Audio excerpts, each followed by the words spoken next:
Welcome to Ever Beyond, broadcast through the Wolf Spirit Media Network.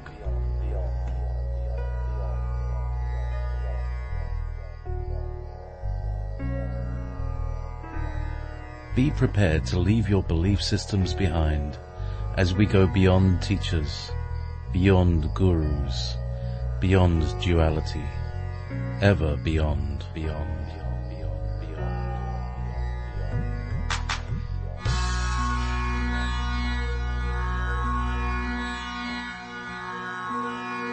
Please join us in the chat room at www.wolfspiritradio.com/listen.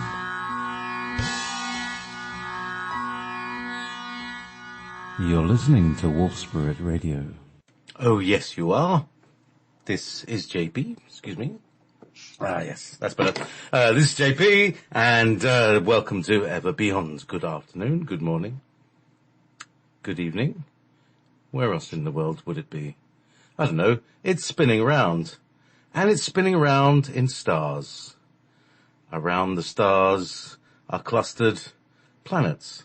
Around the planets are clustered asteroids and moons and little bits of rock and other things in their tail that stretches away from the sun.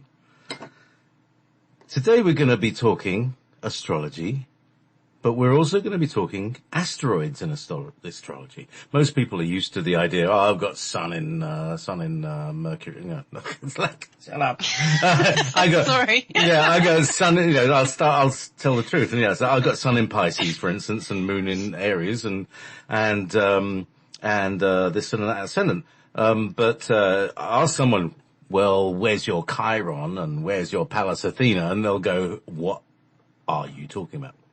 And tonight, my guest is someone who does know what she's talking about. Louisa Munson. We had a chat the other day. It was fun. So we're going to have a bigger chat now, in front of all these people. And, it's going to be fast moving. I hope you're going to be taking mental notes. Listen very carefully. There's some really good stuff here. So good evening, Louisa. And thank you for staying up because you're in Britain. I sure am. Thanks, JP, for having me on your show.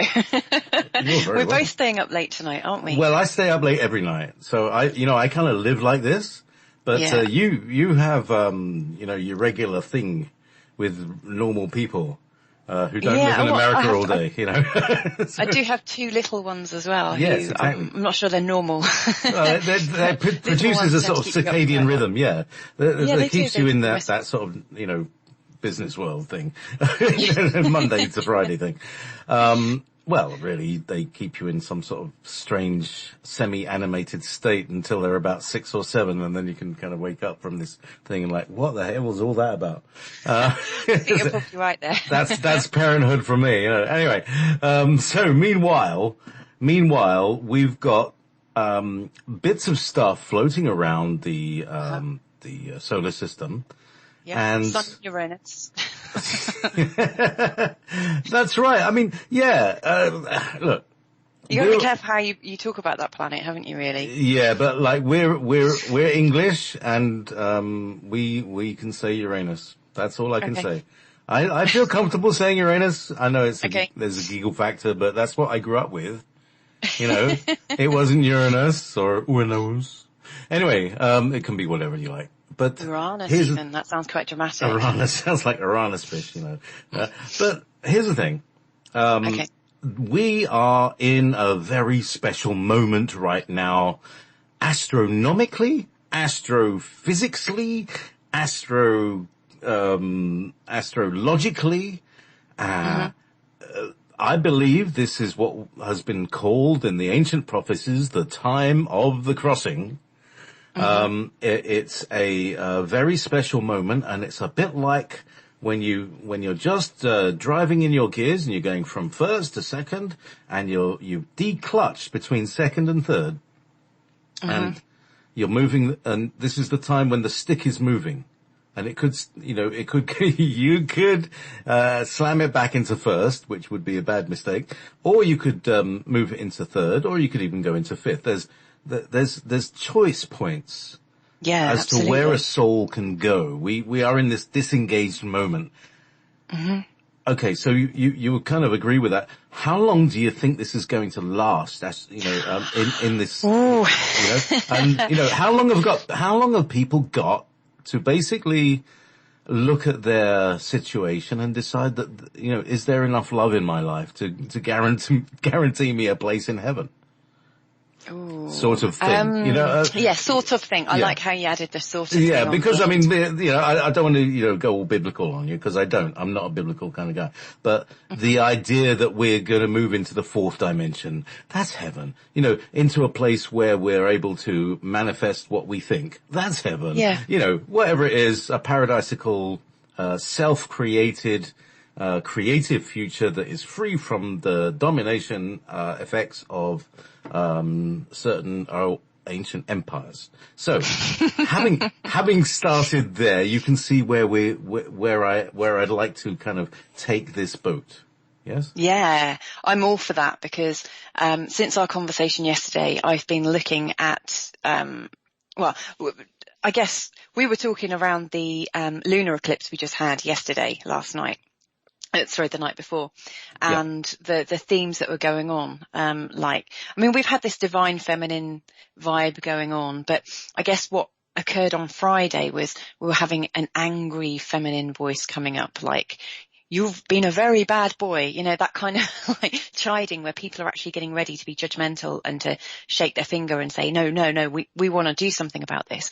So I was thinking, right, we've got the solar eclipse coming up in 2 weeks' time. It's always useful to look at both sides of the eclipse to see what energy is coming through.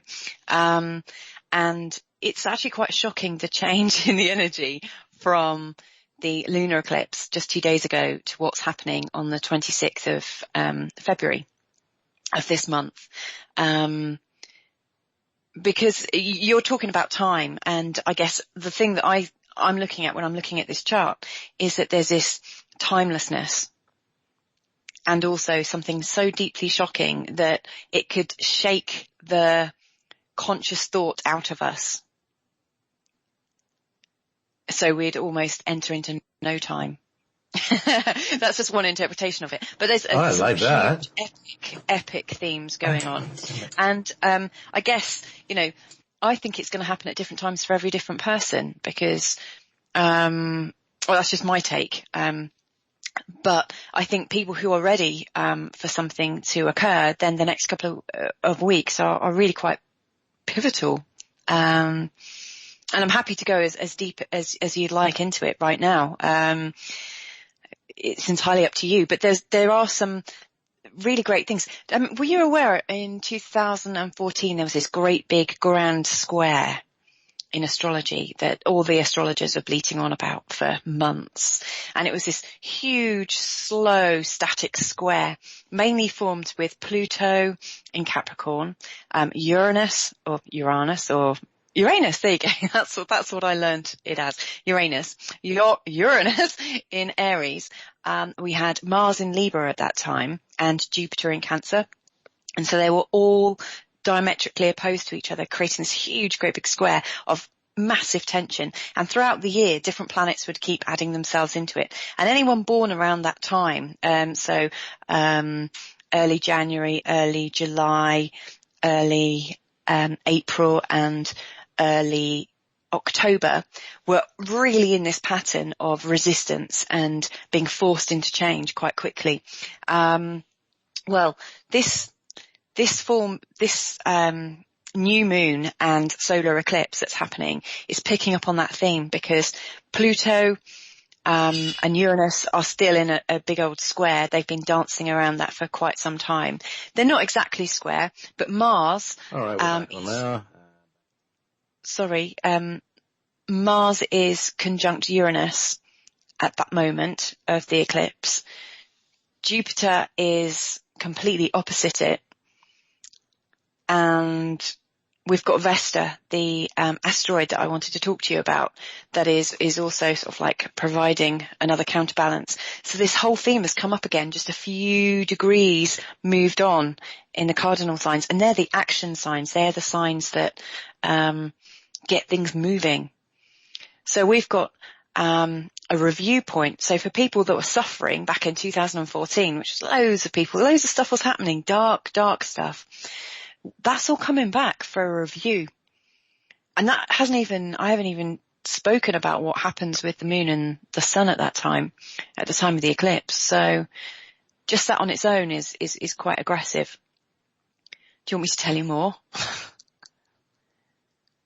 JP. All right. Yeah. I think I mean, you're talking about it, stuff, right? And hang on, let me just plug everything back in.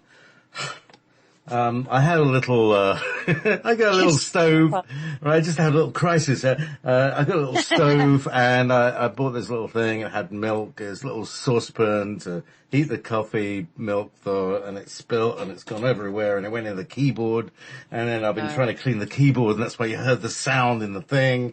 And there's stuff everywhere. There's milk all over the floor, all over the desk. It's a mess. Anyway, meanwhile. Been there.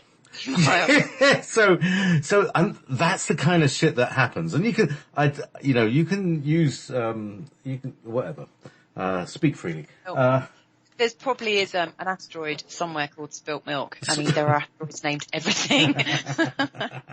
Yeah, because there's a lot of them, and I know it's all the Pleiadians' fault because we blew up Maldek and there's created loads of loads of we've got asteroids. tons of asteroids in between Mars and Jupiter. Yeah. Well, there's one asteroid that comes up quite a bit, and I wasn't aware of this one because there's thousands of them.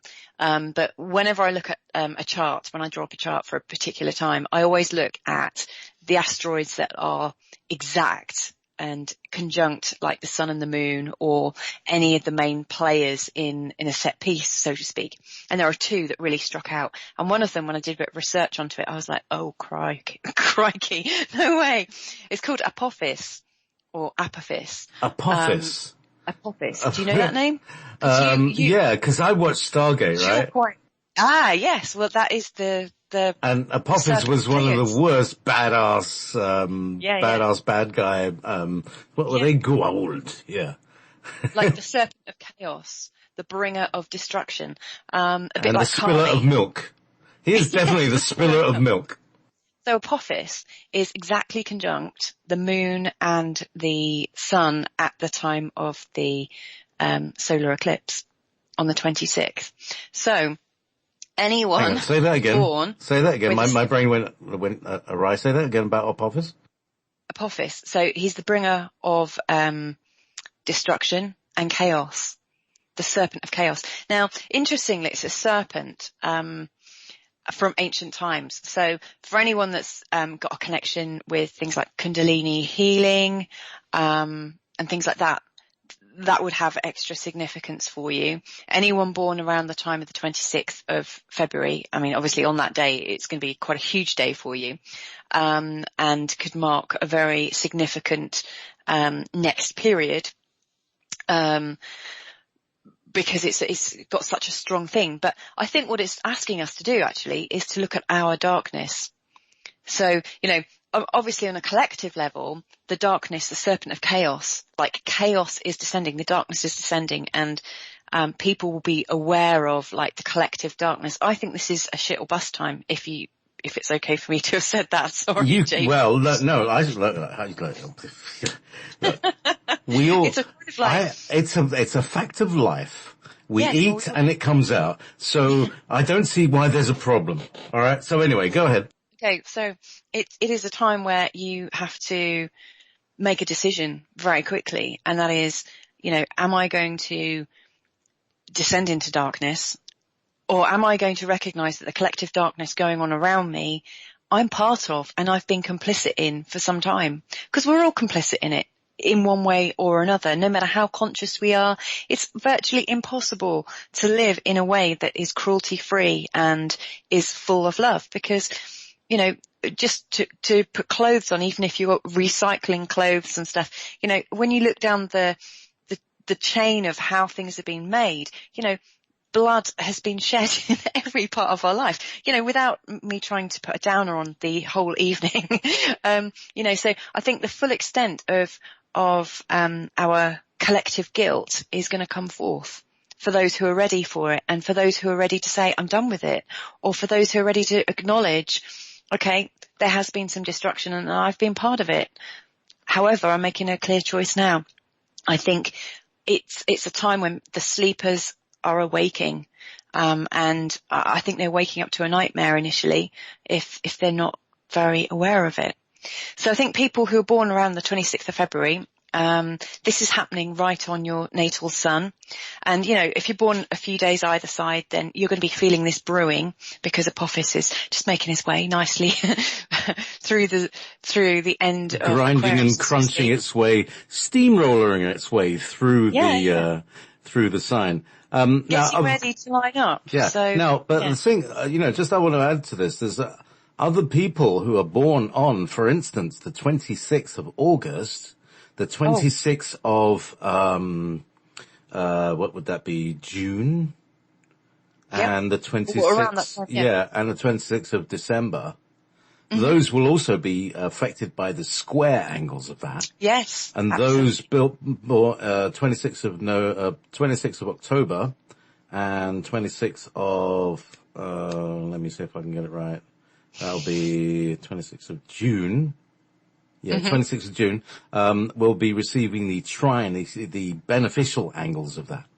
Yeah. Yeah, so Cancers and Scorpios and Pisces will get it. Will get the nice energy, and everybody else will be pissed off by them. Yeah, I mean, you can take that view, and I would definitely support what you just said there, JP, for sure. One thing that I would also say is, if you're not born around those times, don't worry, because we can look at your chart now, if you want to get in the chat room and pop in your details, because for instance, I'm a Sagittarius, but my moon is in Pisces, and my moon is exactly in the place of where this eclipse is happening. So it's going to have an effect on me. And when you have a look at your birth chart, when you have a look at where it is, if you've got any planets in those places that JP mentioned, or around between 8 and 9 degrees of Pisces, then this is an energy that is going to be working with you. But that's not the extent of the energy, because we've also got the huge grand square that is in the cardinal signs as well. And the thing that has made me go, oh crikey, that's quite difficult, is we've had Mars squaring up to Uranus for quite some time. Not squaring up, it's sort of like buddying up, coming into a nice conjunction at the sort of 21 degrees Aries.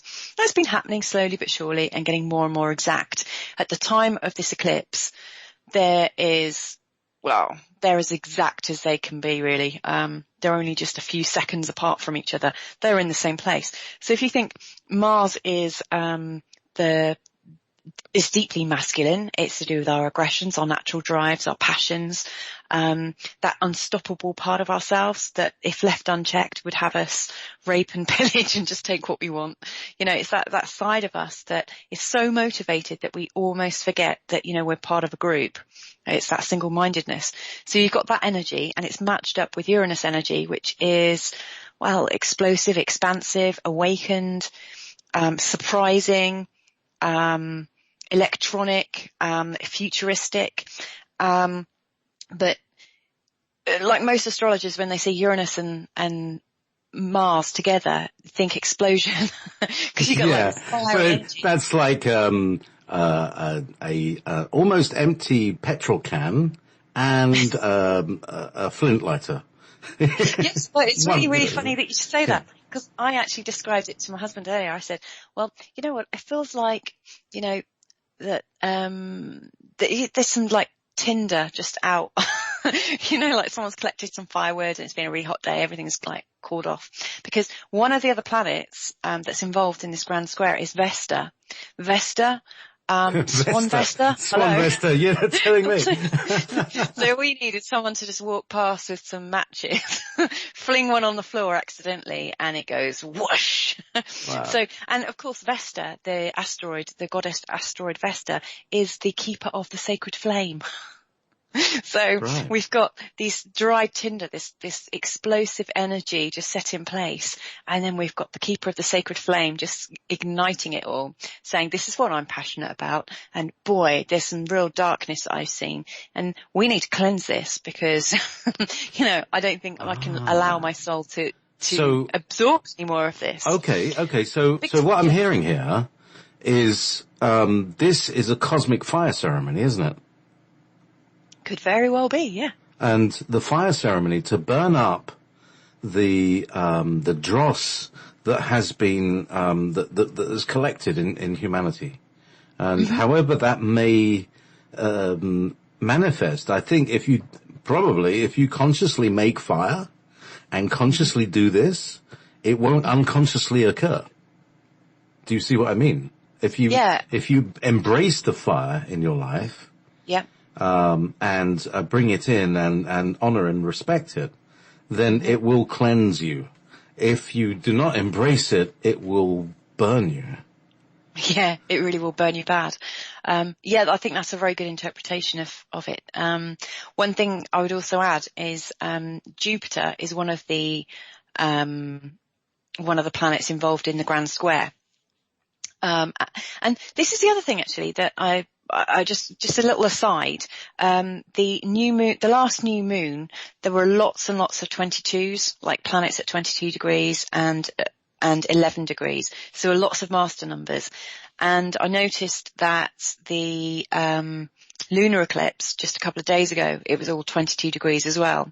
And this one is by no means any different. We've got, Jupiter, I'm looking at right now, is at 22 degrees 30 in Libra and is exactly conjunct at 22 degrees 49. I mean, that's so, it's very, very conjunct. Aphrodite.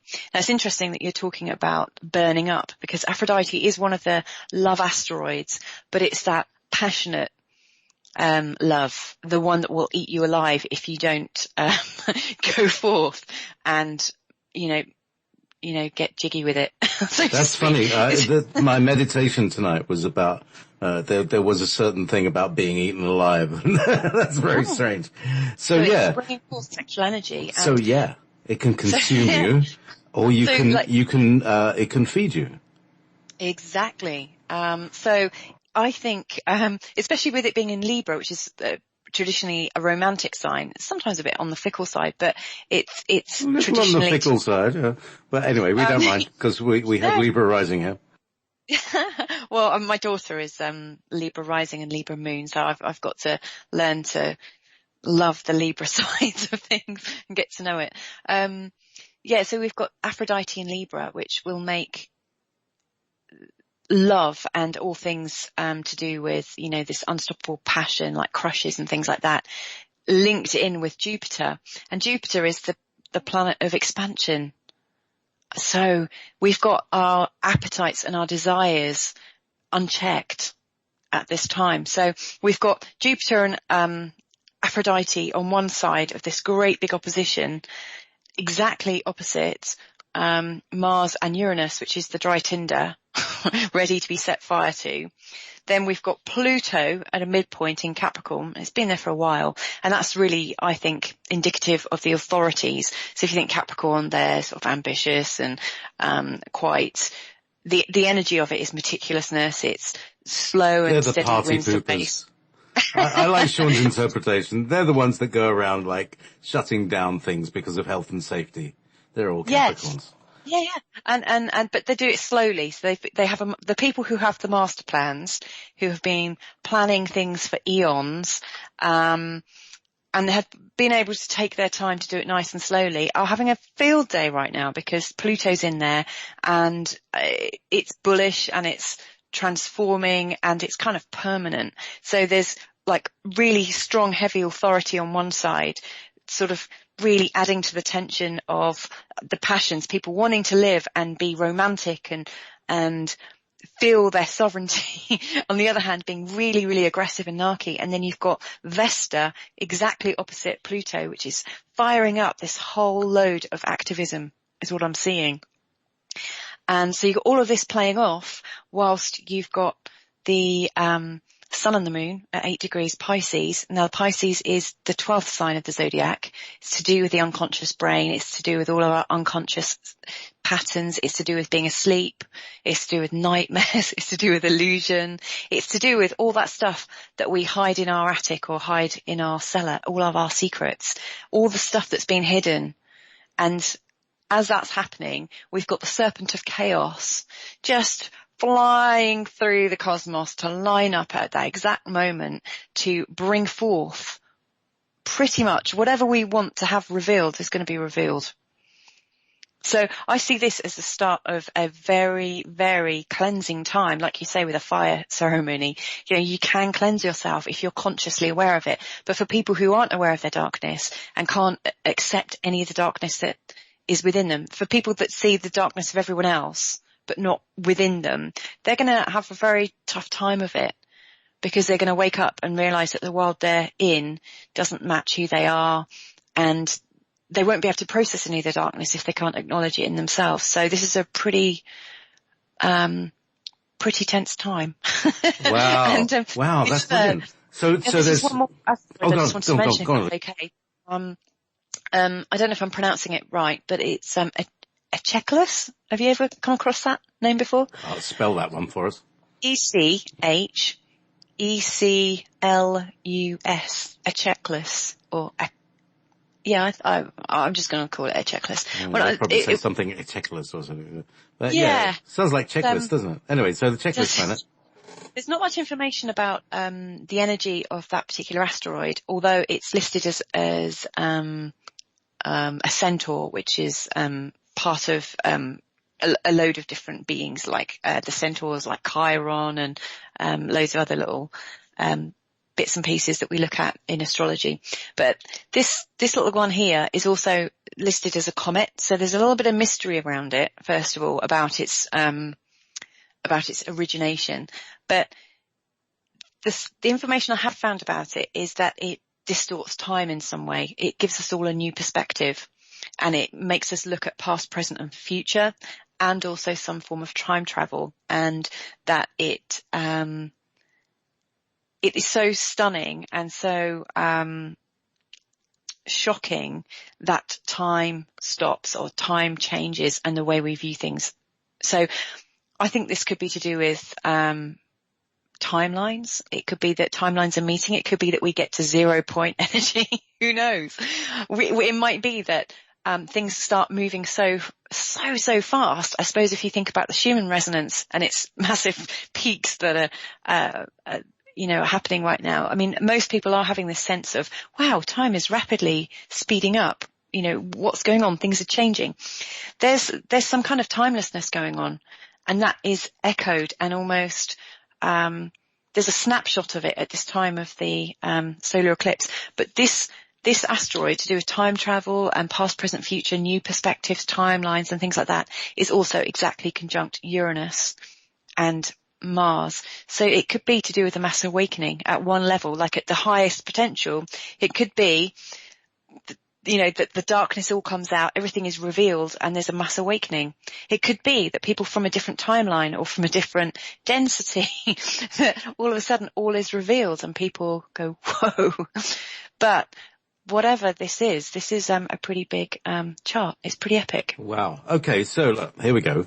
So here's a what if. What if what we're talking about is that there's an alternative dimension where the Nazis won the war, that is merging with this dimension where they didn't quite. They lost the European war, but they threw it, and they infiltrated everywhere else. But still, it's, they haven't quite, put the iron clamp around the world yet. And that's what we're looking. They were trying to plan it so that they could do that, but time travel wars by people time traveling backwards and forwards, thwarting each other's plans. It's a real spy versus spy thing, and thwarting each other's plans until this moment where there's no time left to make any adjustments. And what happens is, instead of it being about the warring factions, it's about how we feel about it and where we want to go. Because there's a one faction that wants to take us down one timeline, there's another faction that wants to take us down another timeline, but actually there's an organic timeline where humanity says, look, screw you bastards. We're going our own way. We've got our own, and that's what all the science fiction films have been saying. That's the human way. The human resonance is rising. Let's say that. Yes. So, now you're talking about eclipses and their length of effect. You know, so you might get an aspect of the moon and it might last for a few hours, but an eclipse has a much longer reverberation. So talk about that, can you? I mean, I think I see every birth chart as a moment in time that takes you until the next conscious moment in time that you decide is the next moment in time that is taking your new direction. So there's the eclipse doesn't have to take you until the next eclipse if you're ready to take the information from it, and then you find yourself another time that you think, wow, that looks great. Because I almost look at birth charts, or like a chart which represents a moment in time. I look at them as portals, energy portals that you can surf through and under. In actual fact, I wrote a couple of books. Sadly, they're out of date now because they were based for 2015 and 2016. But they were books to help you find the right time to get married. So, you know, if someone was like planning their wedding, they could plan the best time for the kind of marriage that they wanted, because every event that happens in your life is effectively a new birth chart. So, I do know of astrologers that, and other people who decide to marry the same person again because they find a better chart and think, okay, that's my new starting point. So eclipses, to my view, they are a new start, and they're a time that you can put down new intentions and new ways of being and new ideas about where you want to go and how you want your life to evolve. So you can kind of surf on those energies. It's like catching a wave and thinking, I'm going to wait for the best wave to start this new project. So ideally that eclipse energy could last you to the next eclipse. We have a lunar and a solar eclipse at sort of between like February, March, April time, and then we have the same again at the opposite time of the year. So it could keep you going for the 6 months leading up to the next eclipse. I find that kind of long-term planning a little annoying, so I tend to go on a month-to-month basis. But the next points that I would refer to after eclipses would be the equinoxes and solstices. So, for instance, when we get to 0 point Aries at the time of the equinox, then that marks another point. And the chart at the exact moment of the equinox would describe the energies going forward, and you can think, oh, okay, that's so. When I work with clients, I really like to be able to bring up all these different charts and say, okay, so what is it you're hoping to do this year?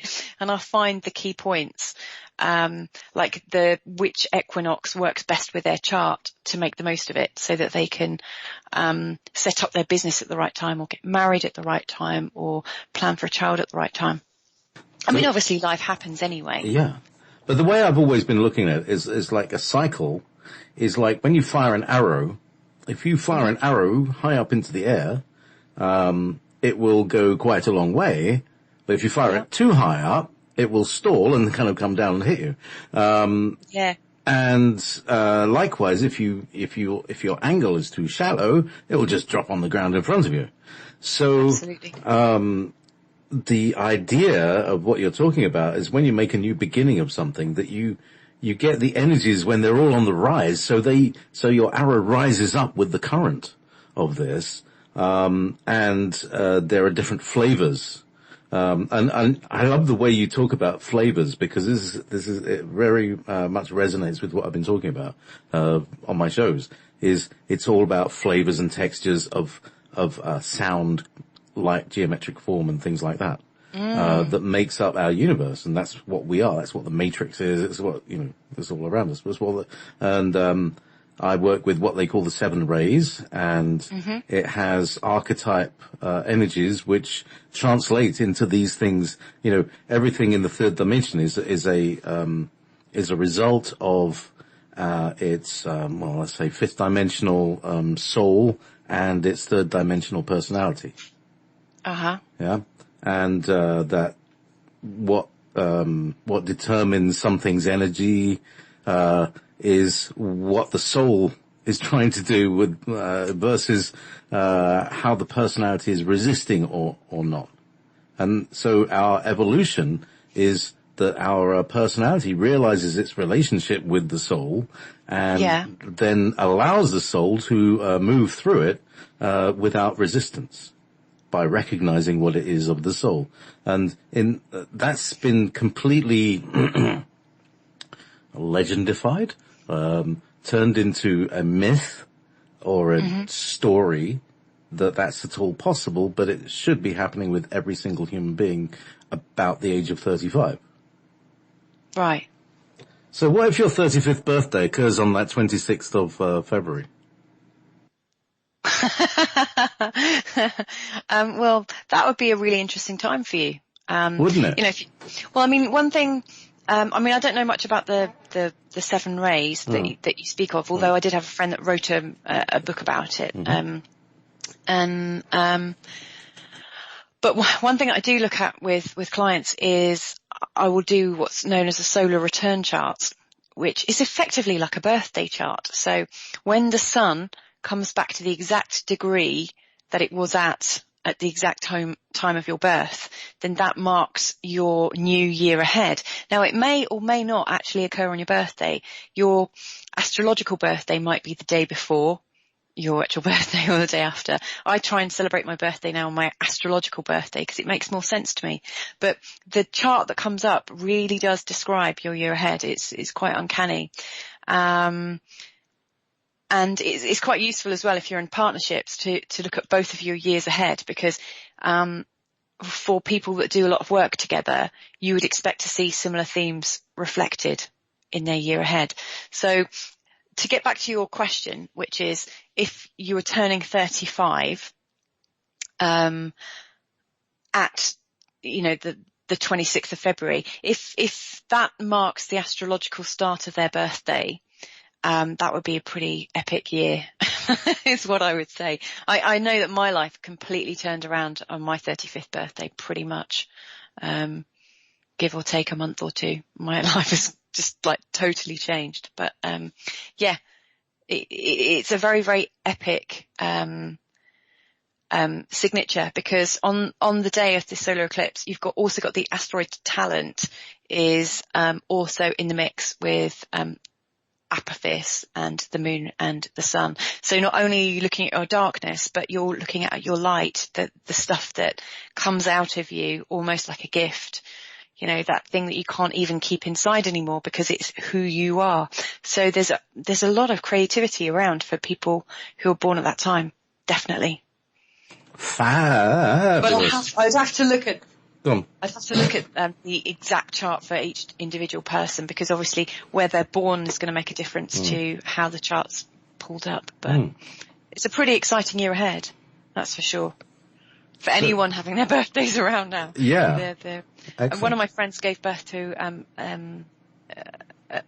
a baby yesterday. I was going to I don't want to out my friend particularly, but I was thinking, well, that child has got such an epic birth chart background at the moment. Children being born at the moment are really strong characters. Yeah, these are the arrows that are pointing high enough to go far.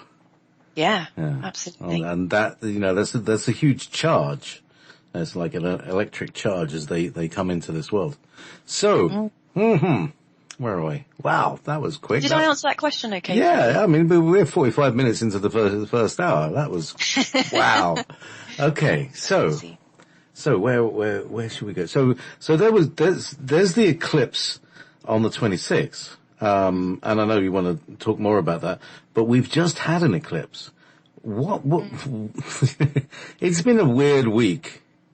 You know, I had a really nice afternoon with a friend. We just were, you know, and then I came back and there were like 6 crises just opening up, like all from different vectors. Yeah. And all like, you know, it was like, you know, ameliorate one by one by one by one. It's, you know, it's like being, an antacid tablet. 'Cause everything was just fizzing up, you know, it's like, oh, come on. But I realized, you know, like what is, you're kidding me, aren't you? You know, kind of thing. Yeah. So what has been going on the last week? And particularly, what are the lessons that are involving this moment? Or if they're not lessons, what is the direction that we're moving in? From my perspective, I think we're going to a time of, honesty, which for some people they might be thinking of disclosure, and not necessarily disclosure about, what exists outside of our worldview. It could be disclosure of a whole heap of things that go on right under our noses that we're not aware of, or that we choose to turn a blind eye to. Because I think most of us are aware of the little whispers that our unconscious minds tell us about. And I think that's what causes so many spikes in mental health issues, and illnesses for people. I think most of us are aware that, what we think of as life as we know it isn't exactly as we think it is. And I think people are having little whispers in their head and they're thinking something's not quite right. You know, why can't I cope with this life? Why can't I cope? And it's really great because the way our life has been set up is to put all the blame and the onus on the person. So we're all saying, oh man, why can't I cope? Why am I so sick? Why is my life not working? Well, it's because you're trying to adapt yourself into a really, truly sick society. It's not really. That's right. You're actually saying the world is insane. Yes, exactly. Yeah. And then I think that's one of the things that's going on collectively at the moment, because we've got Neptune. Oh, and Neptune's also in this mix as well. Neptune's currently at 11. Oh, right. As if things weren't bad enough. We can't even see clearly. Yeah, exactly. Neptune, at its lowest level, at its lowest sort of vibrational level, Neptune represents... What do you mean like Neptune? Yeah, Neptune is, really low, is our murkiness. Murky, oh yeah, like Loch Ness. Well, if you, Neptune rules the seas. If you imagine a real stagnant pond, and it's got layers and layers of silt and muck. Yeah, that's Loch Ness. Being cleansed. Okay, Loch Ness. So there's lots of stuff in it and you don't even know what's in that layer because you can't even see it, and you put your hand in it or your foot in it and you just sink down into it.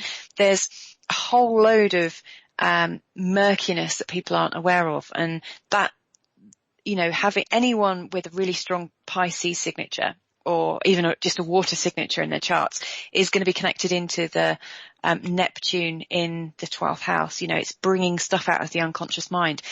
But, you know, moreover than that, we've got like 22 degrees. So we've got Neptune at 11 degrees and Chiron, the wounded healer, at 22 degrees Pisces. So again, we've got these two master numbers currently.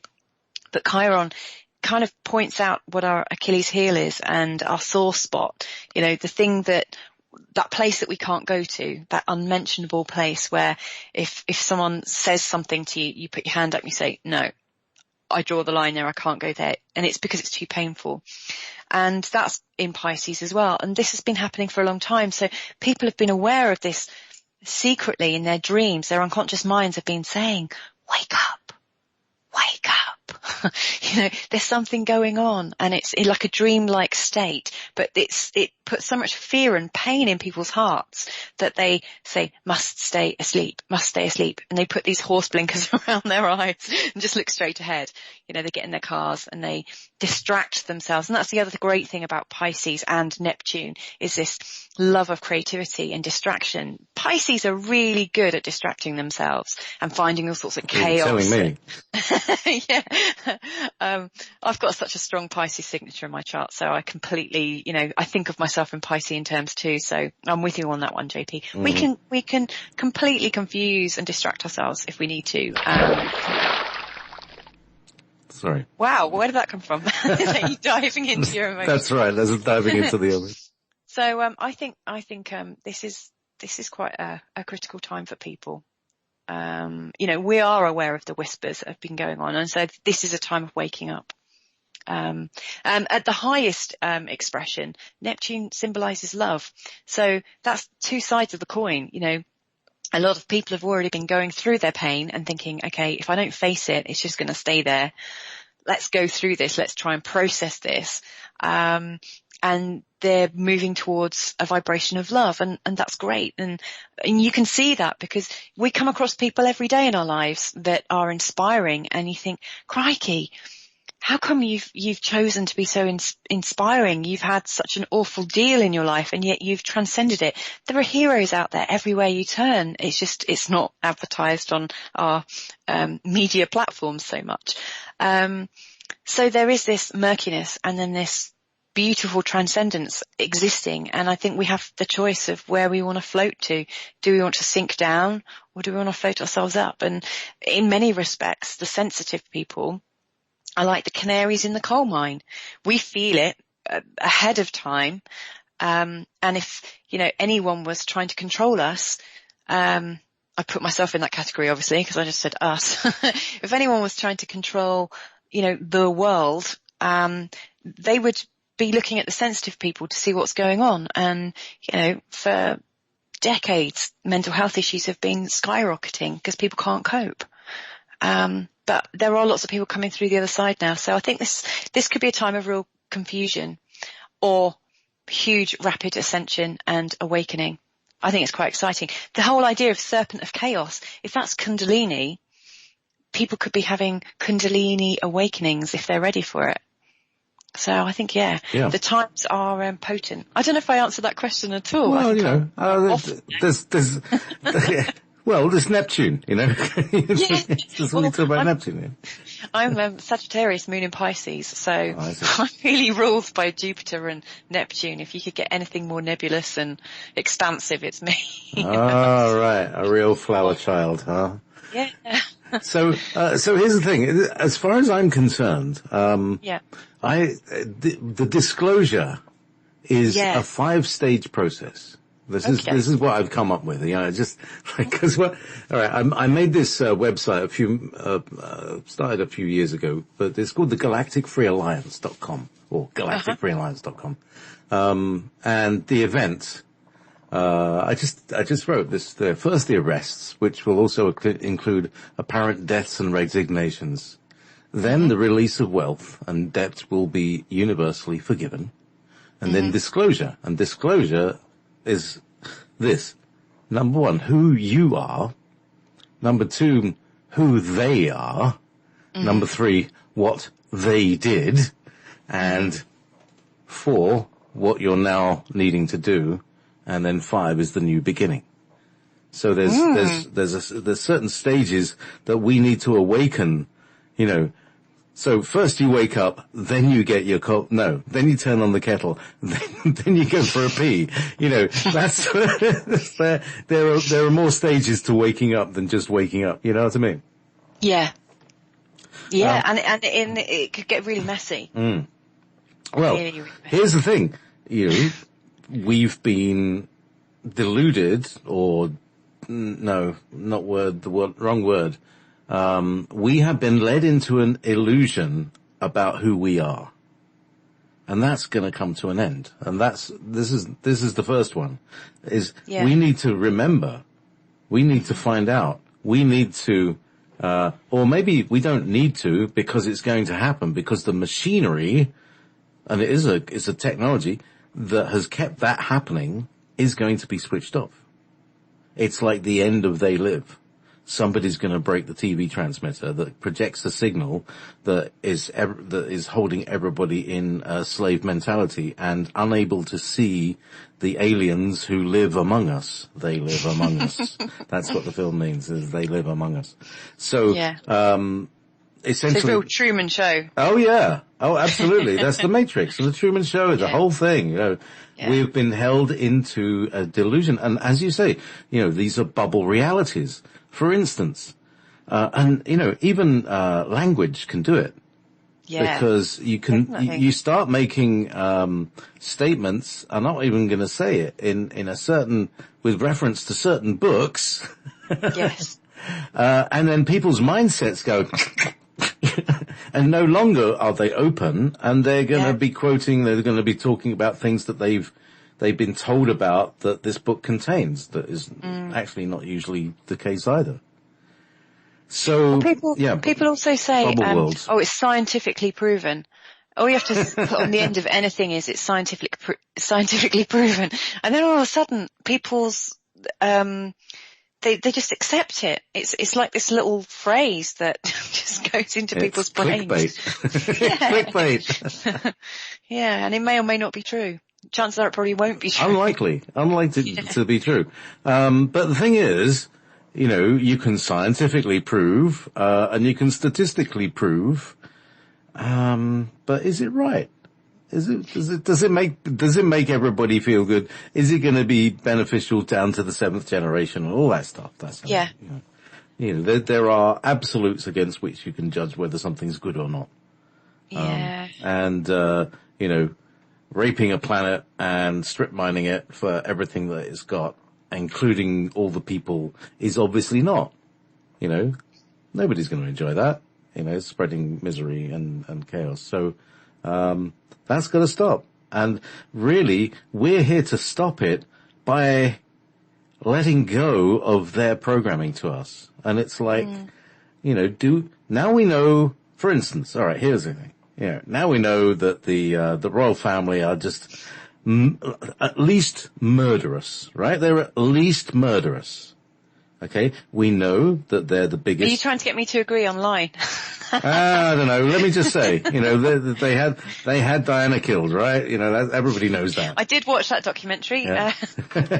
Everybody knows that because the Secret Service are there to serve the secrets of the royal family.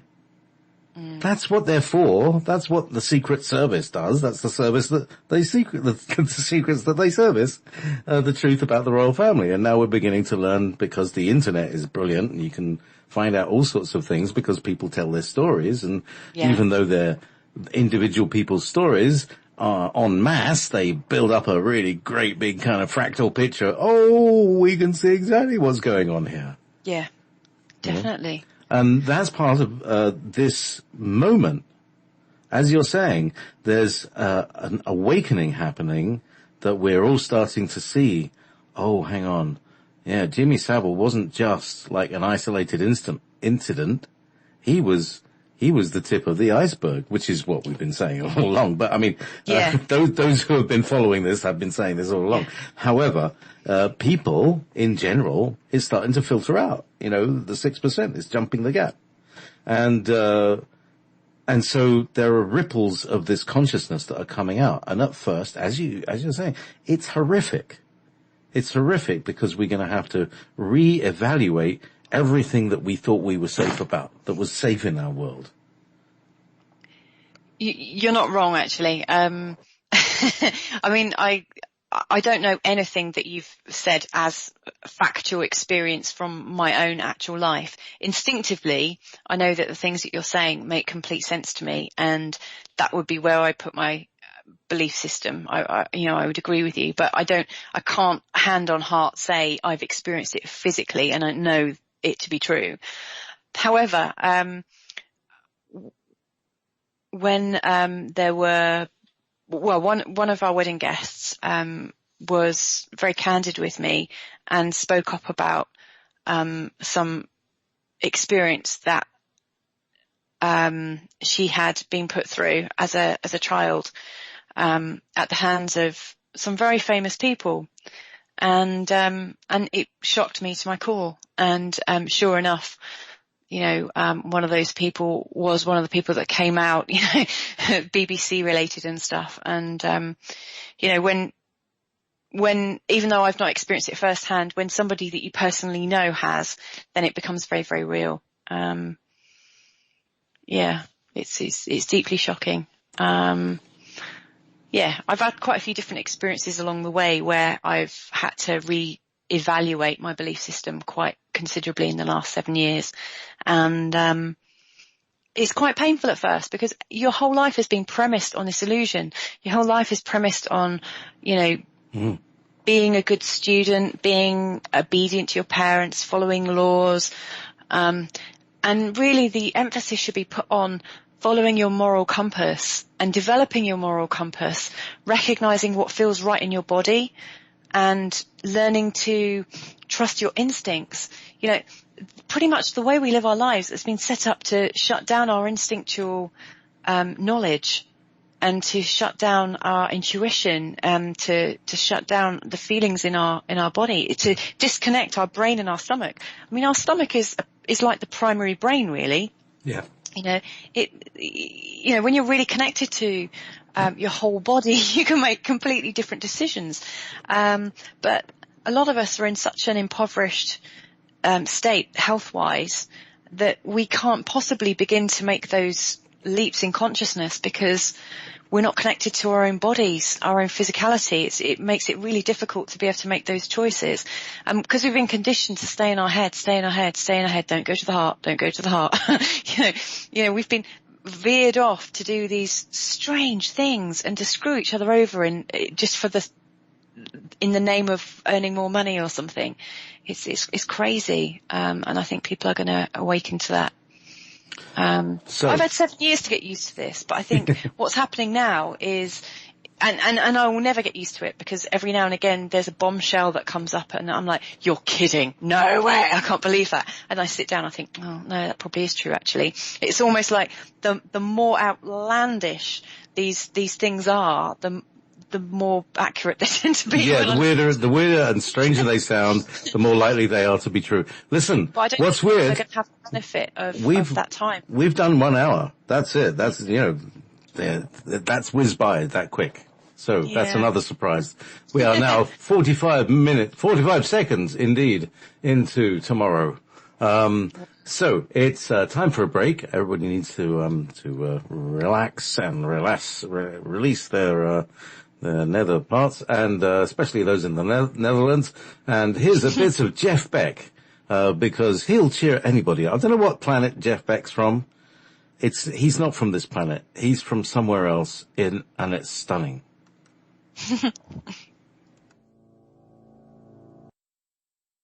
Yes, and welcome back to Ever Beyond with JP. And tonight my guest is Louisa Tanner Munson, speaking from England, and nice echo. Linton Kwesi Johnson. And that probably didn't make any sense to anybody. Google it. Linton Kwesi Johnson, Kwezi Johnson. Yeah. Anyway, Sonny's Letter. That's the name of the band. Anyway, you can get it on YouTube. Maybe I'll put it on later. Anyway, God, such associations. Listen, we're talking about some really, current, pertinent astrology here, because astronomy and astrology are all converging. Things are actually happening on the physical plane as well as on the subtle planes that astrology usually affects. People are always going, oh, astrology can't possibly work because those things are far too far away and everything dies off. But then we find out that gravitational waves don't have a kind of die-off thing like light waves, and therefore gravity can affect something at a great distance. And also, go. Sorry to interrupt. That's also based on the information that we've been given that the sun and the moon are those exact distances that we've been told they are. Does anyone actually know that is verifiably true? Well, the previous host was saying that we didn't go to the moon, and her dad worked in the military-industrial complex that determined that they were going to go to the moon or not. So, what do you believe? So, yeah, who knows what the moon is? I've had a guest who says that the moon is not 250,000 miles away, but considerably closer and only 12 miles big. I don't know. How do I know? Who am I? You know? Exactly. So, I mean, I have my thoughts and theories about all sorts of things, but ultimately I'm really happy to, put my hands up and say I don't know anything about anything. And so even though, like, I'm your guest today talking about astrology, I still don't actually know that that's true. My experience currently is that it is true. And in the 31 years I've been looking at it, I've had moments where I've fallen out with astrology and kind of broken up with it and said, no, I can't go to it. And then I come back and I think, oh no, there is something in it.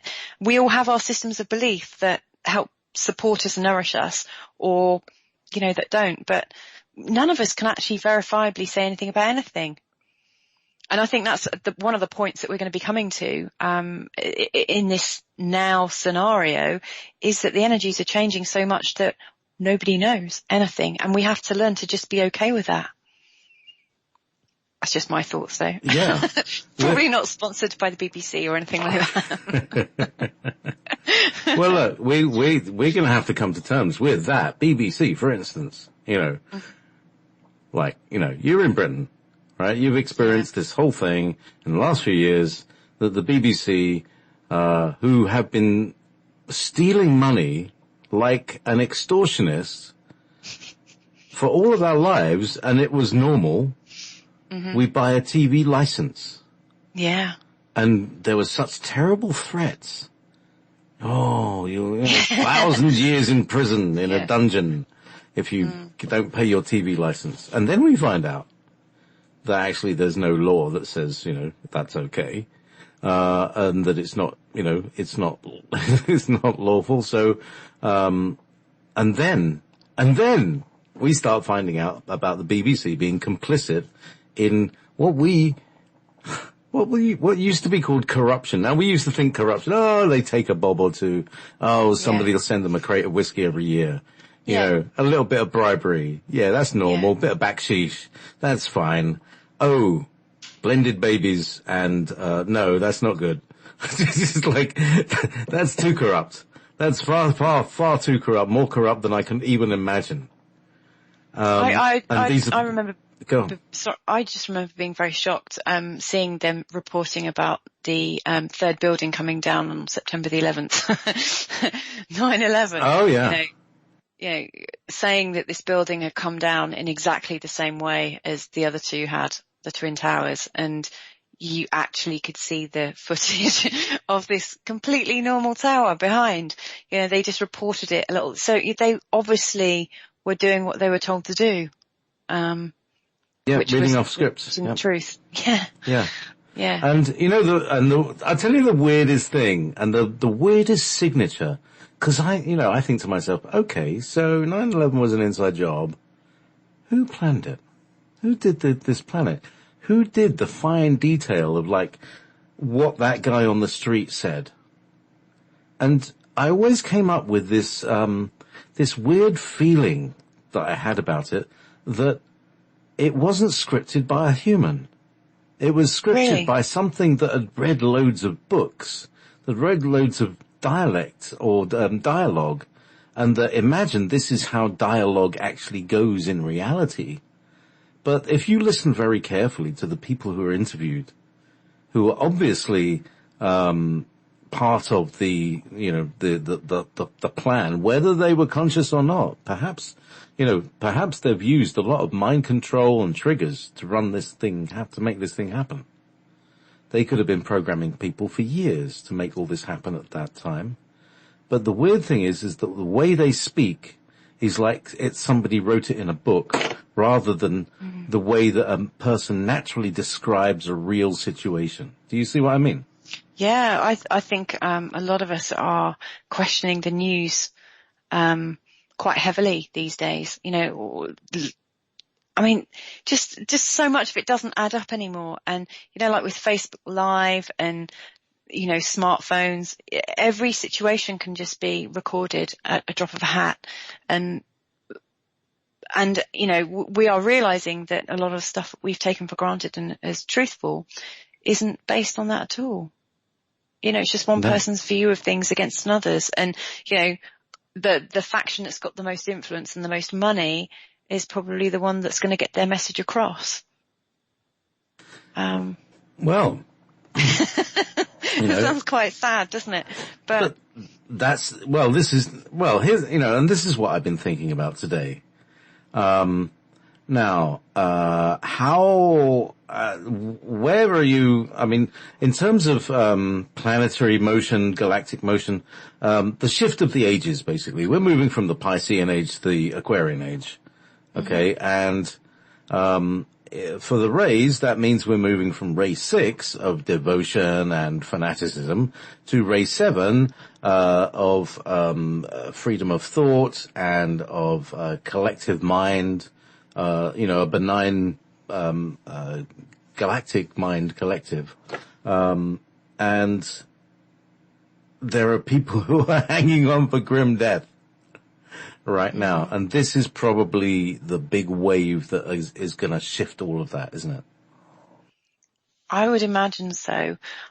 I mean, these days I try not to, I guess like when you start to awaken to the thoughts that maybe what you've thought as normal your whole life isn't, you're talking about stages of awakening. I always think there's stages of activism or stages of, pulling the veils back. And I think the first one is that people are like, denial. No way. No, definitely not. And then they go to bloody anger, don't they? They become really self-righteous and, oh my God, everyone has to know about this right now.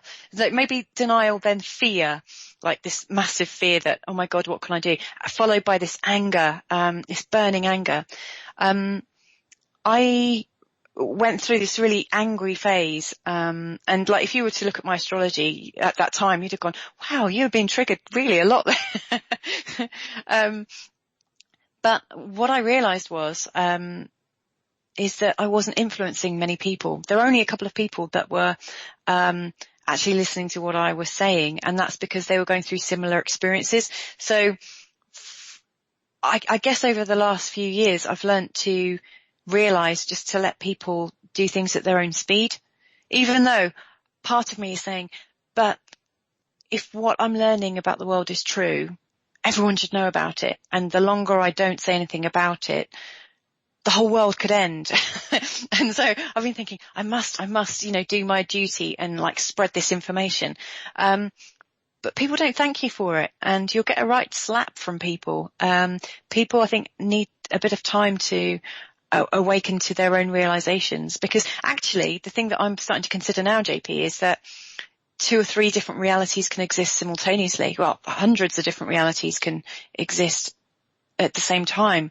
And so maybe we're all right and we're maybe all wrong at the same time. I'm just so in my own heart, things are opening up so much now that I really can't hold track of many thoughts and think that's where my thinking is at the moment. I just have to be as flexible and fluid as possible. So yeah, I think this is going to be quite a hard time for people, because people are being forced awake. They've been given this, they've had their alarm clock set for a long time, and they've just been snoozing it, saying, I'm not ready to get up yet. They've been having this giant lie-in, but now they have to get up, because if they don't, they are going to miss a boat, or, they're going to be late for work or whatever. But they're going to have to get up. The coffee is a thick paste on the bottom of the absolutely. Of the machine. And the croissants aren't fresh anymore. They need to move. Or it's going to be really shocking. When you have to get up really, really fast, so fast, that you're still half asleep. It's kind of painful. So I guess I talk about stuff when people ask me about it, because I've been, I don't know, I'm out of the anger stage now, and now at the, okay, this is, I realize that, acceptance. Yeah, maybe you're right. Yeah, it's just the, process you go through, isn't it? With anything, like breaking up with somebody, or people dying, any kind of life change, it is. Yeah. It's all about handling, and here's the thing, this is my big thing, it's about handling grief. because we have a terrible grief that we haven't really processed as a humanity, and perhaps this is part of it. Perhaps this is part of the awakening of who we are, is to the awakening of what's happened, and why we have been in that Neptunian phase of, what world am I in? This is very bewildering. We were completely bewildered. We're in a place where we don't recognize and nothing makes sense because our memory of what happened to us has been taken away, or we've lost it, or it's, and for some groups that is convenient, but it costs us. And when we find out about it, collectively, we're going to be very, very angry. Yeah. What do you think? I agree. I think I'm pretty sure there's going to be lots more things that I'm going to come across that are going to make me seethe with anger, and then I'll catch myself feeling angry, and I'll discuss it with my husband. We'll have a laugh about it after we've fired off about it, and we'll probably be angry for a few days or weeks or months, I don't know, but we're practicing like trying to stay calm and stay in a place of love, which is, not that easy because we're human. But yeah, I think there are going to be some things that are going to be really shocking. I can only imagine the kind of things that might come out, but I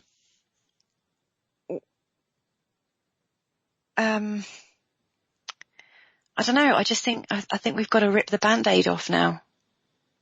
It's,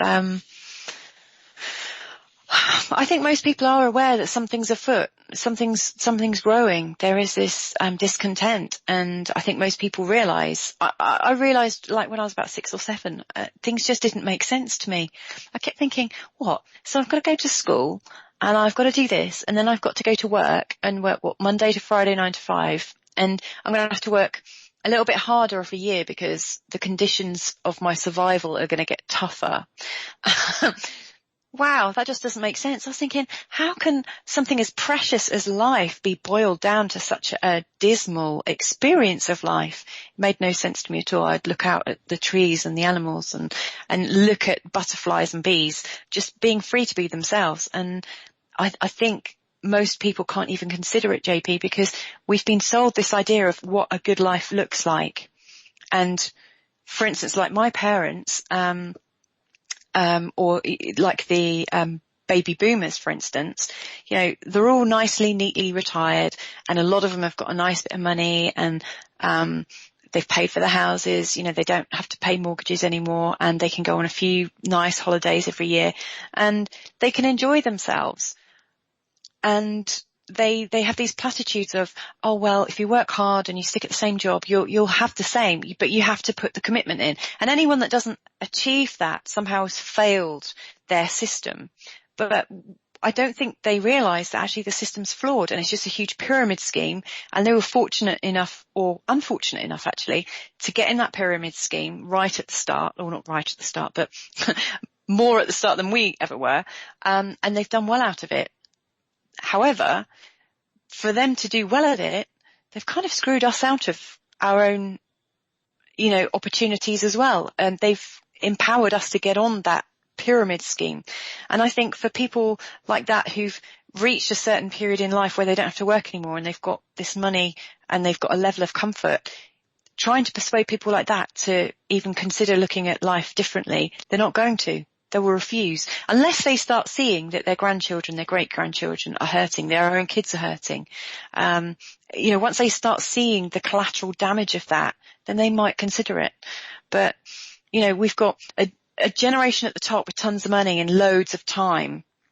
And then we've got we've got kids at the bottom that are going to school and they're being tested like crazy. They're having all this pressure put on them that they've got to achieve this, and this. Their time is so neatly organized, so they do activities and outside of out of school activities. And then, when they're a bit older, they're doing volunteering and this, that, and the other. Everything. So you've got these kids that are time poor. So you've got, people with loads of time and money at the top, and then people at the bottom with no opportunity and no time at the bottom. Now that kind of disparity is just wrong. It's completely wrong. But you try and get those people at the top who have a lot of influence. You know, why aren't they standing up and going to protests and stuff? You know, why aren't they using their time volunteering? Actually, I mean, I know loads that do. And so I don't want to, you know, cast aspersions on a whole generation and put all the blame on them, because it's not. They were sold this plan and it sounded like such a good plan that they bought it and they've gone with it, and they can't see anything beyond that, I don't think.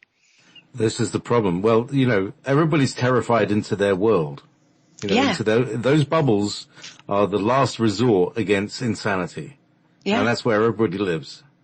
Yeah. And these bubbles are about to burst, it seems. I think people that have had some kind of crisis in their life, like going through a divorce or you know, having some real structural changes in their life, being made redundant and things, losing a house, have already gone through a certain amount of identity shift that they might be more open to recognize where things don't work. But for people who have gone through life and been successful by society standards, I think it's going to be really difficult for them to see anything else, because they'll be comfortable.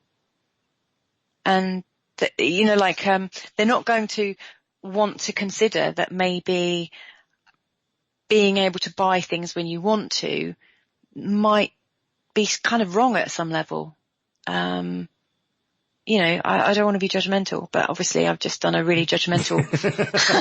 Well, let me just. I've passed the blame to everyone else. Well, let me just take it into a couple of different layers here. Yeah, too, because please.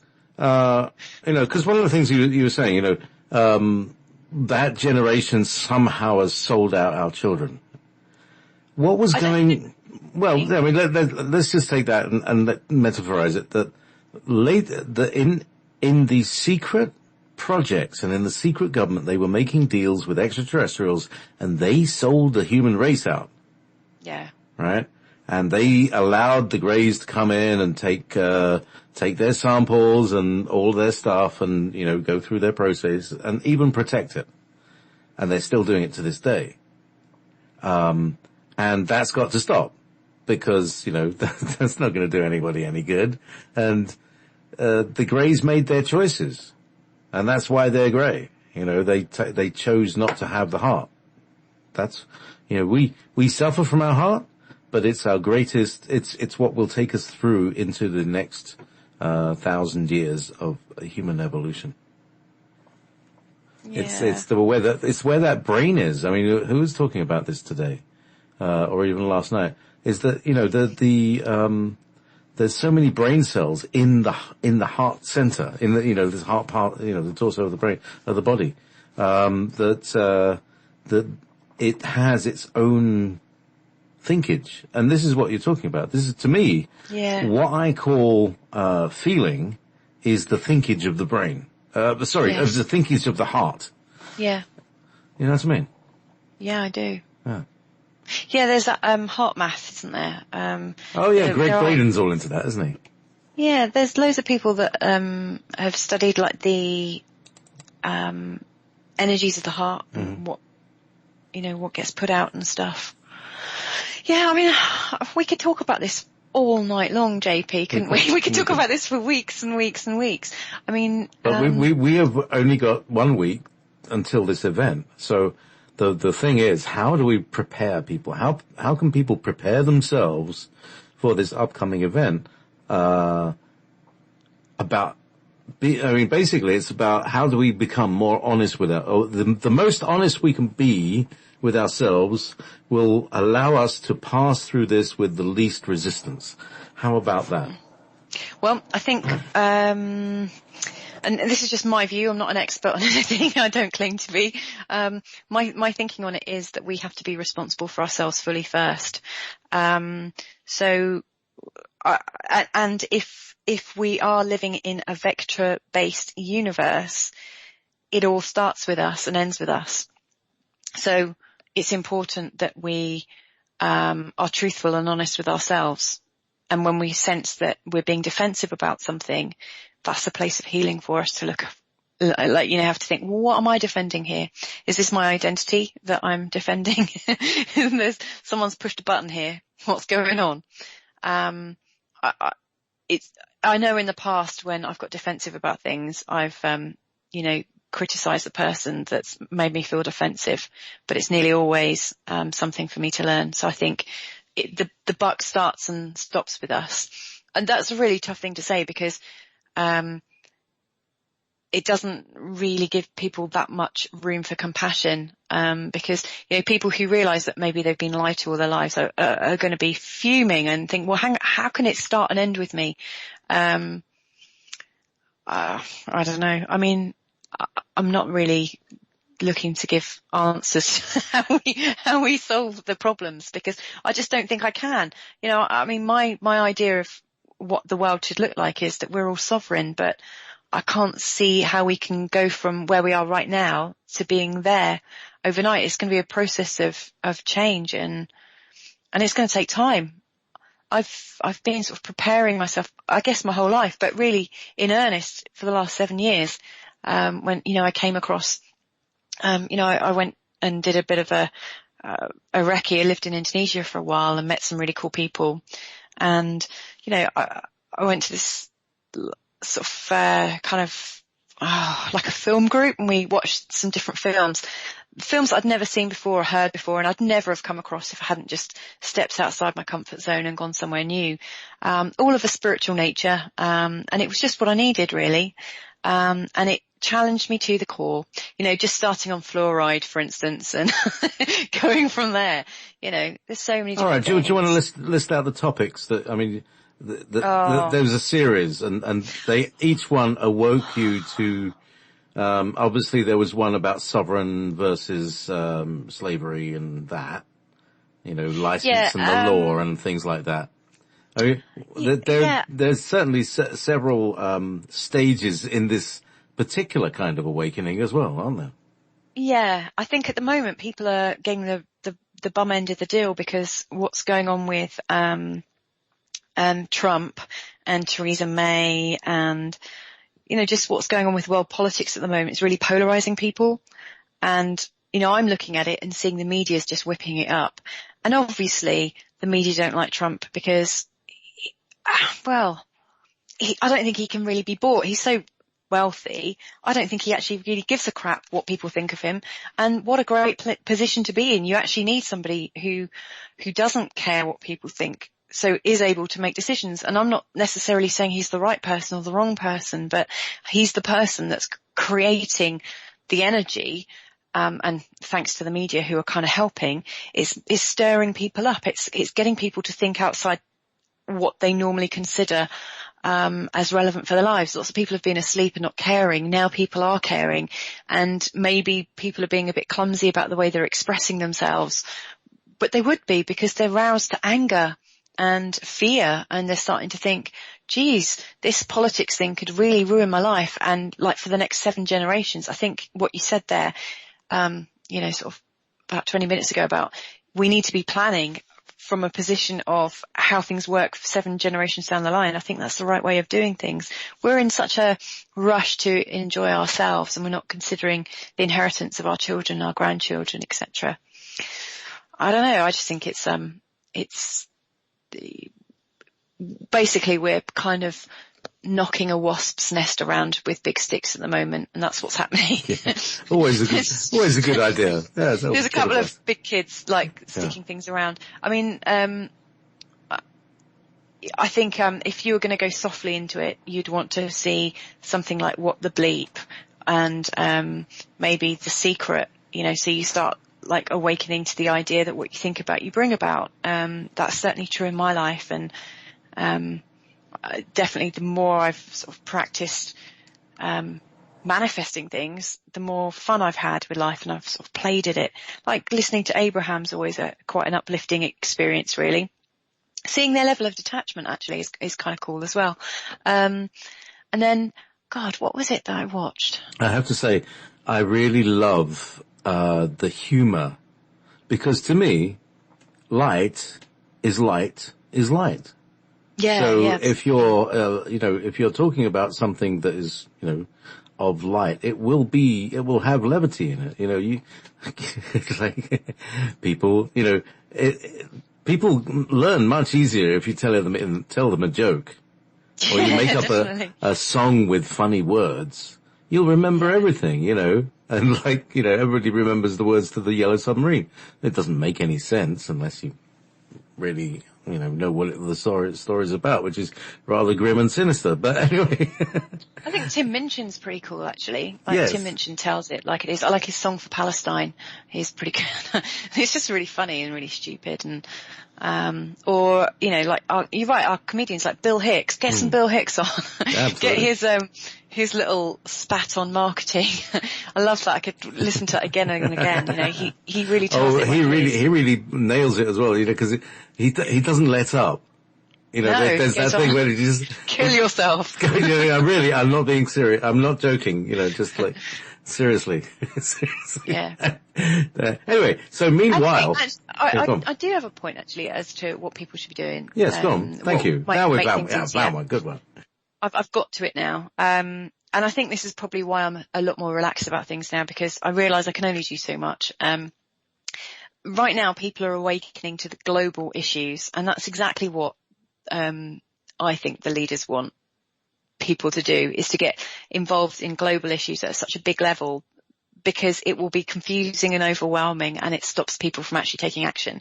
All they can do really is sign online petitions, go to protests where they're going to get all sorts of radiation treatment from the services and get kettled and whatnot. And it's not a really great experience, I don't think.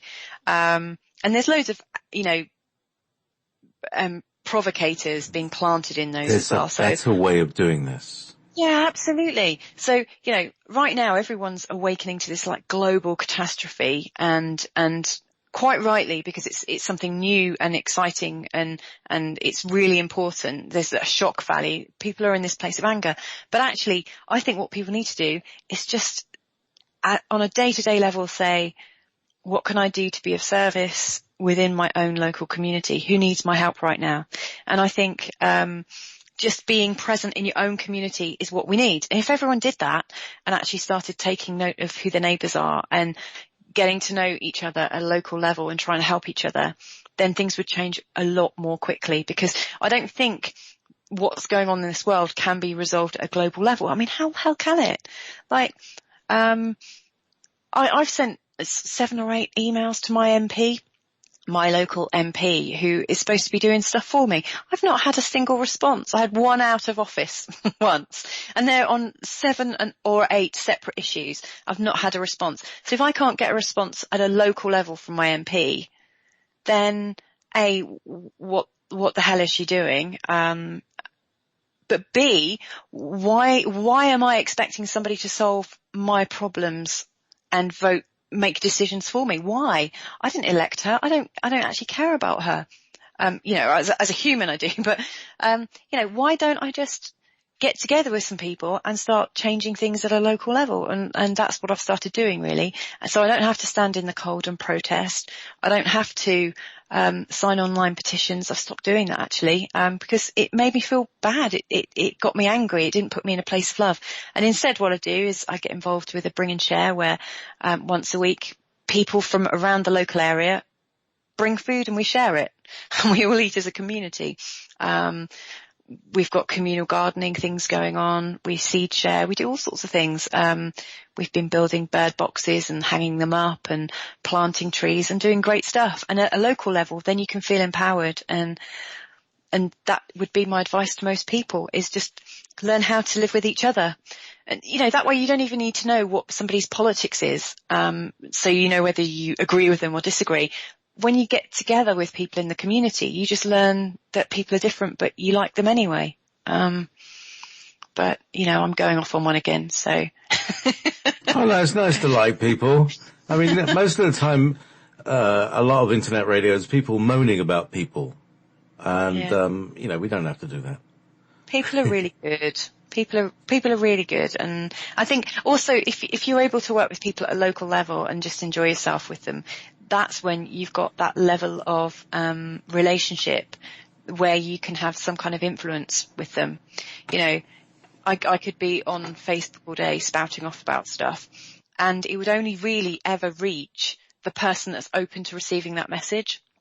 Whereas, you know, with some of the guys I've been working with and eating with over the last 2 years, we might only just be talking about something that's going on in the world now. And we'll be talking over dinner, and we might have a robust conversation and disagree with each other. But because we have been volunteering and sharing food for 2 years, we'll give each other the time of day. You know, we've accumulated enough trust in each other to think, you know, I might as well just suspend my anger for a moment and just see what happens. Yeah, and it may be possible to feel the anger, but not actually react to it. Yeah, you're right. You know, breathe your way through it, and allow it to be, and then seeing what happens. Yeah, absolutely. You're right, totally. Have you ever come across the work of Brad Blanton? No. He worked as a clinical psychologist for years and years, and just got really sick of all the BS and just said, I can't take this anymore. And he has written this fabulous book called Radical Honesty. And my husband and I read it together. And he had these like exercises for couples, and Carl said, look, I would really like us to go through this process. I was like, no way.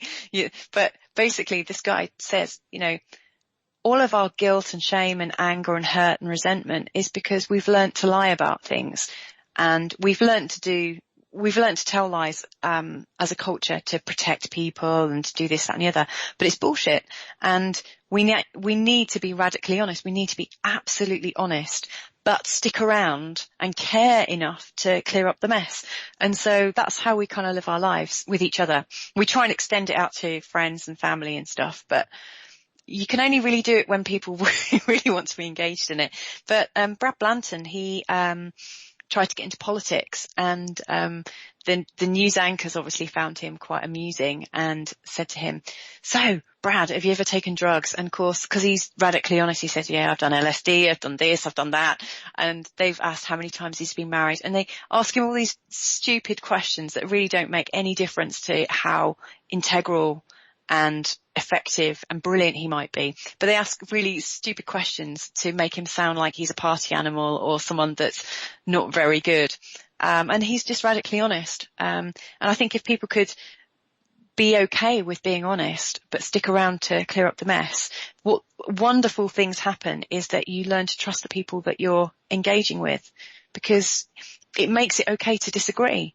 And once it's okay to disagree, you don't have to get angry. Like all the time you have to hide what you're feeling.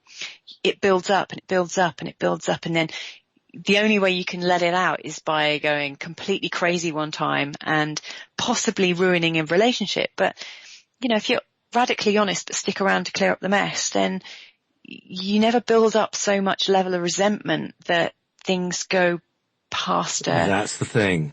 That's the thing. It's being able to take each other in bite-sized chunks, to be able to digest their life. Because, you know, when you're in a relationship, you have to you basically eat each other's energy and process it and then somehow merge and live with it without but you know, if somebody's got stuff, it's unpalatable.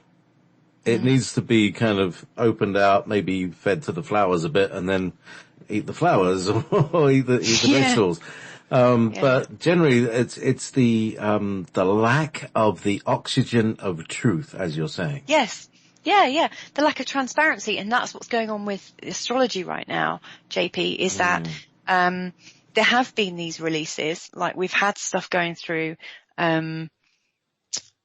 Pisces that has deliberately made us think, oh, that's a bit illusional, and oh, there's some lies, and oh, that's not quite right. And then we've had Uranus going through Aries for quite some time, really making people strive for freedom and the idea that they can be open and honest about stuff. And so we've had these going on for a while. People have had the opportunity to practice honesty, and it's not really come out so much.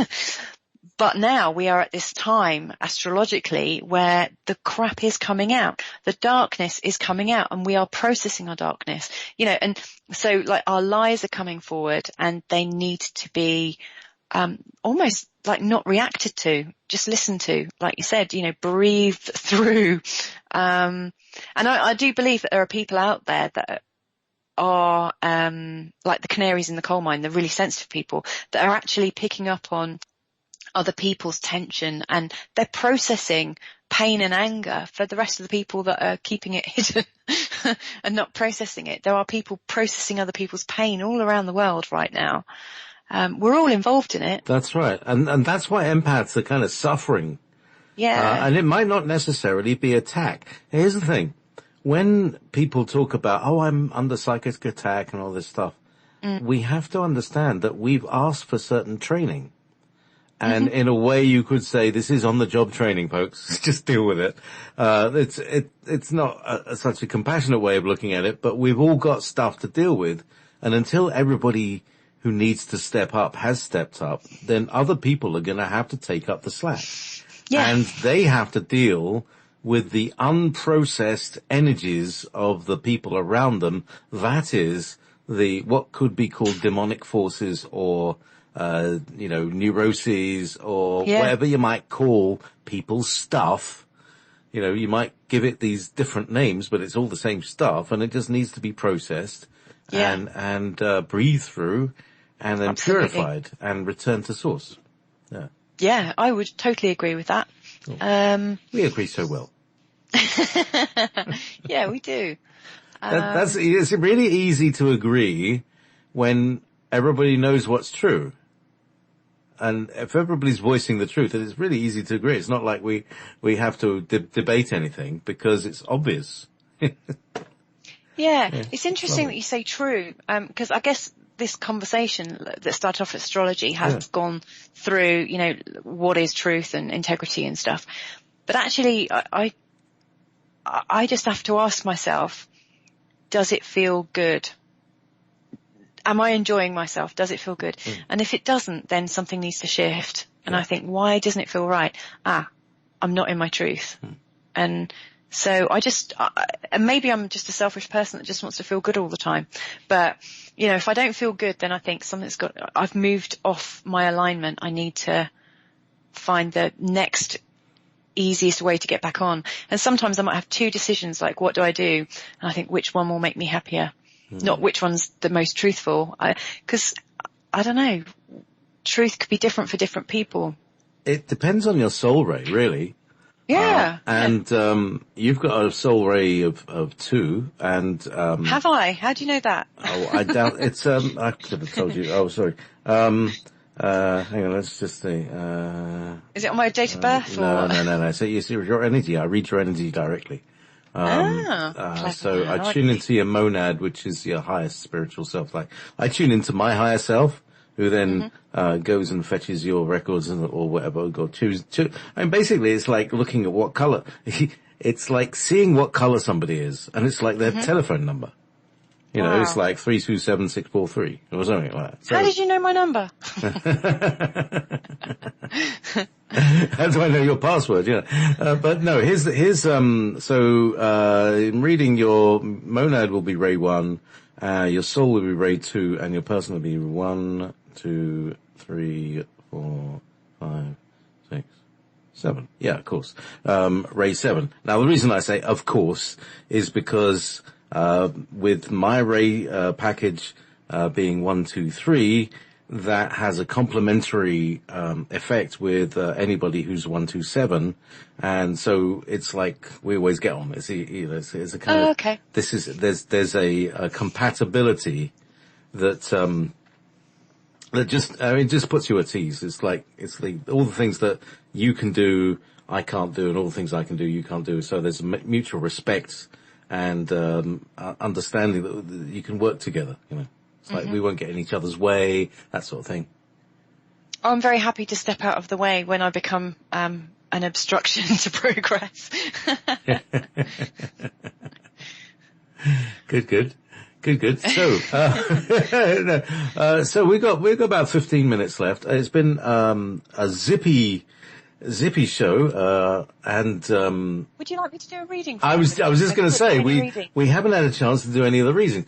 So has anybody got, right, okay, so. I might have actually put people off, from trusting me as an astrologer now. Well, let them just make their own choices, because this is what it's all about.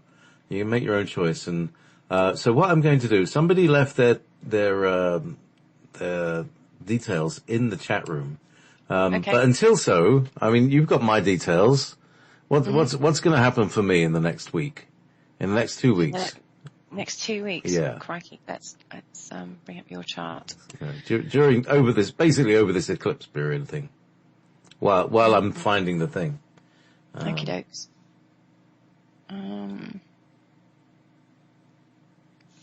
Right. Okay.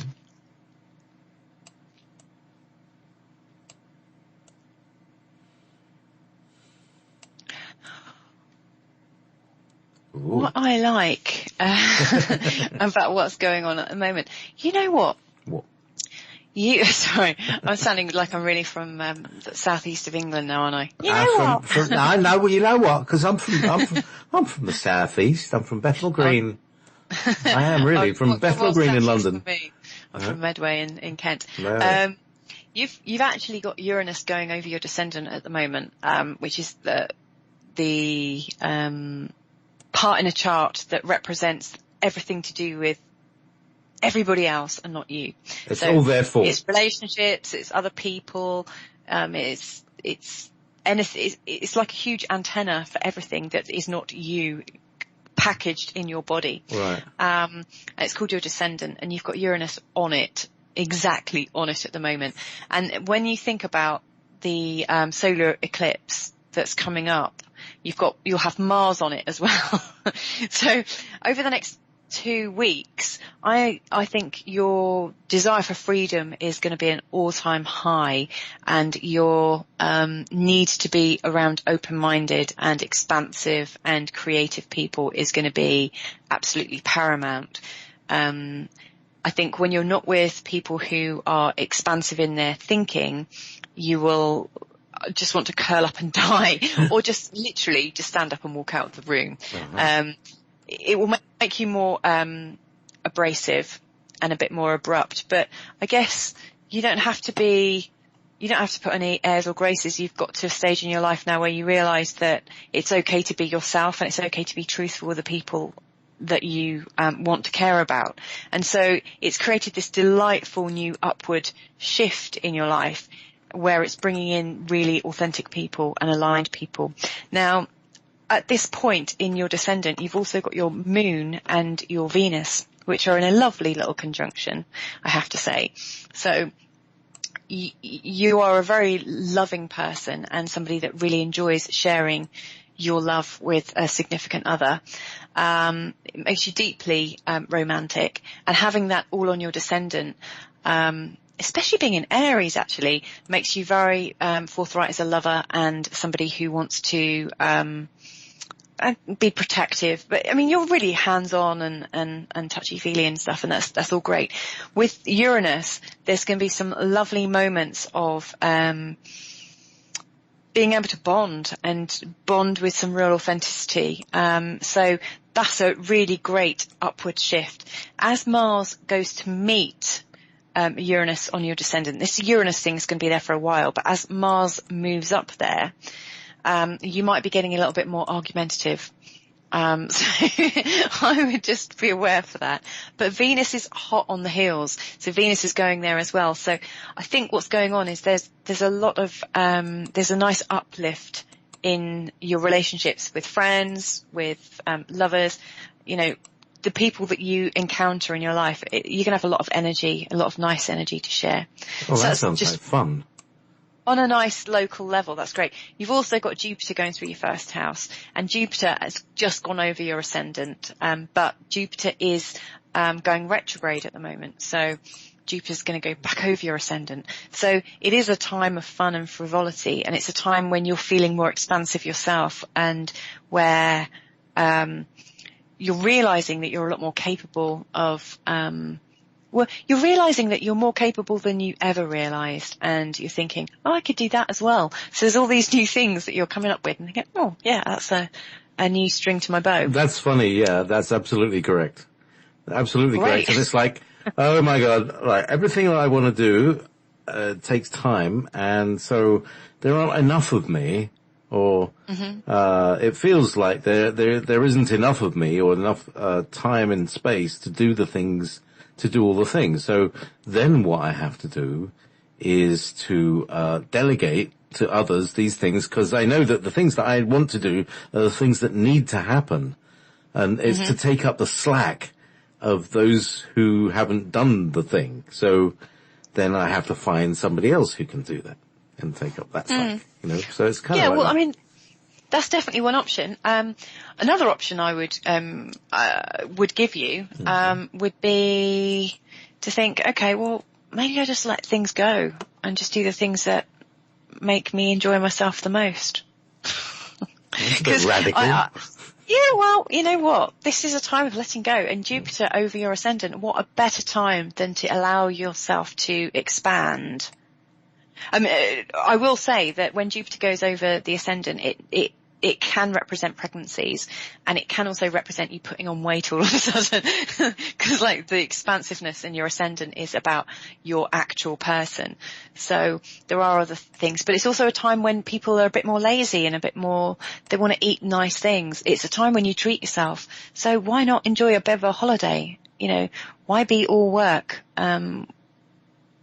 It could be a time when you can expand yourself, in a way beyond all your projects. And in actual fact, by giving yourself a bit of a break. Beyond. Ever beyond. As you give yourself a break, you might go ever beyond your projects in a completely new way, which when you're ready to resume, the hard graft, you'll be able to, you'll be revolutionized, and I don't know. There you go.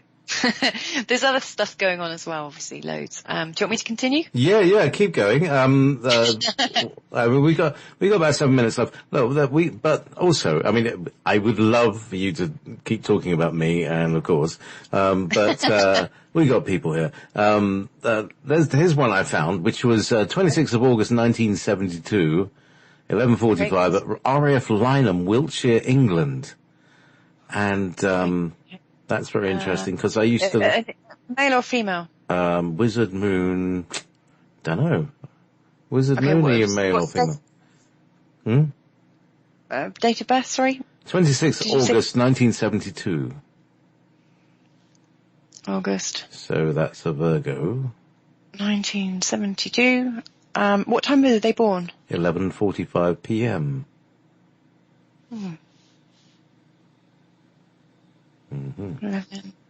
And where were they born again? Wiltshire. RAF Lynham. Oh, yes. An Air Force child, yes. Go ahead. Okay, so Virgo, Moon in Aries with Gemini ascendant. Okay, they've got Saturn right on the ascendant. This person with a Gemini ascendant and Saturn right on the ascendant. It's interesting because Gemini ascendants would normally be very, very chatty, and favour intellect over heart normally, and they'll always be thinking about projects, and quite busy thinkers and doing stuff. But having Saturn right on the ascendant will make them a lot more organised in the way that they go about things. And what I like about their chart in particular is that there's a whole bunch of trine energy going from the Saturn and the ascendant right up to the midheaven, right down to their air-based Uranus in Libra in the 5th house, which makes them, even though they're organised, it makes them quite eclectic with their hobbies, and a little bit outrageous, a little bit out there, you know, very, very different views on life. Now their moon is right at the first couple of degrees of Aries, which is actually quite a radical position to have the moon. It's like got the 0 point energy, you know, like right at the start of Aries, right at the start of Libra, right at the start. It is basically the equinox and solstice points. So the start of Cancer, start of Capricorn. They are the first couple of degrees, I think, are very, very potent. So it's a very, very potent moon, and quite determined emotions and a lot of energy, to express themselves. But with Saturn there right at the start, which is interesting. I'm going to have to keep reading this as I'm just saying as I see things. Sure. And again, the Virgo moon, the Virgo sun is right at the beginning of Virgo. It's at 3 degrees. It's conjunct talent, and also conjunct Mars. And it's all square Neptune. Does this person want to know anything in particular? Well, actually, she's not he or she is not in the chat room anymore. And we're right at the end of the show. Okay, so if I just a quick 1 minute of advice, is that okay? Go on. So this is advice for Wizard Moon, who's probably hopefully going to listen to the archive. So on you go. What I would say is for the they've got a load of stuff right where the eclipse is going to occur. They've got Uranus, Apophis, Eclipse, and Karma, the asteroids, over the Jupiter and Aphrodite at the moment. And it's in their 5th house. What's transcending this at the next eclipse is going to rock their creativity and send them soaring in a new direction. They've got the organisation to be able to do it, and they have the desire to get their information out there. They need to use the internet, and they need to use social media as much as possible. The technology is there to help them get their ideas out into the wider public. So I'm hoping that's useful to them. Fabulous.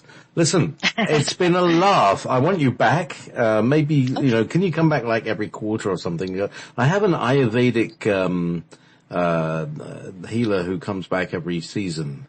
And maybe I need to have you see, astrology that's like the weather report for the mind. Yeah, I agree. And I think everybody's enjoyed having you on. I've certainly enjoyed having you on, and I'm not having you on, if you see what I mean. I've really enjoyed myself. I would be very happy to come on at any change of seasons or any solstice or any kind of event that you want me to. Or maybe, yeah, maybe if there was like this, like we're in this moment, this astrological event. We're in the midst of 2 major eclipses with major stuff going on. Things like that. And there's going to be more, because these are turning points in our world, turning points in our psyche. So, yes. These are very important for us. And I need to have some grandstanding, and I really enjoyed talking to you. So, Louisa Tanner Munson, please, your website, before we can, I'm going to have to run the outro, but your website and contact details, please, and then we'll it's terrible. I don't actually know what it is. I think it's Louisa Tanner Munson at WordPress.com. I think, but you can reach me. You gone? That will be the one. Or Awaken Through Astrology, and it should take you to my WordPress blog. Awaken Through Astrology. Look that up on Google. It'll get you there. Thank you, Louisa Tanner Munson. We've gone beyond, certainly. Beyond.